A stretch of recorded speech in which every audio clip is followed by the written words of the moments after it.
patients to use the CPAP and continue using it. Right? So as you can see, surgery success rates are not really fantastic, right? So we do have to tell all our patients the option of CPAP and try to get them to at least have a reasonable attempt at using CPAP before we go on to surgery. Right? Eugene? Thank you, one and all. Thank the organizers for this to let me share this on CPAP. All right, when they first started and told me about CPAP, I thought it was going to talk about the algorithms and all sorts of things, but I think that most of you all down here would have already known what the algorithms are. You know, basically, my talk here will be talking more of, there are two aspects that we should actually consider when the patient comes to us, right? One aspect on the left, you'll see that there is mechanical and technological advances. So you use mechanical, you change from the CPAP to a BiPAP, you have all your RAM starts, your algorithm changes. But the other aspect, which is actually, I feel is a little bit more important after these few years coming out, is on the psychological methods of how to handle a patient falls using CPAP. Okay? We take this as an example. Right? Some of you all might know what this is. It's Elizabeth Kubler-Ross thing. It's really defining on about a bit of cancer. But you just imagine that a person taking it for using a CPAP.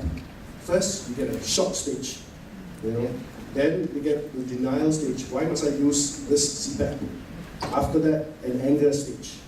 Frustrated, and why me? I have to use this device all my life. Then you get into a bargaining stage. Doc, can I use it for 2-3 days and then don't use it for a while?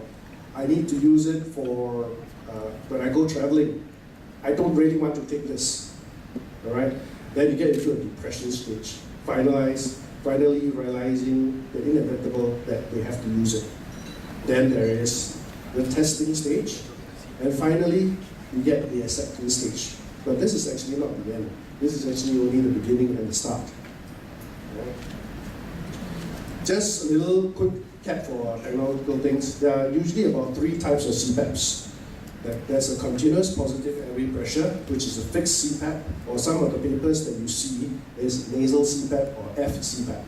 The next one, more commonly in our area that we use directly straight away, is automatic positive airway pressure, which is automatically helping the airway when you toss and turn airway. Finally, you use the bi-level positive airway pressure.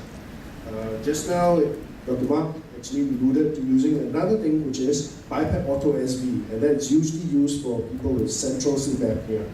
But due to some costs, and most of the time, you can actually solve these central issues just using the automatic CPAP or the bi-level as well. Right? So what is an automatic positive airway pressure machine? It's basically a flow sensor, a pressure sensor, and it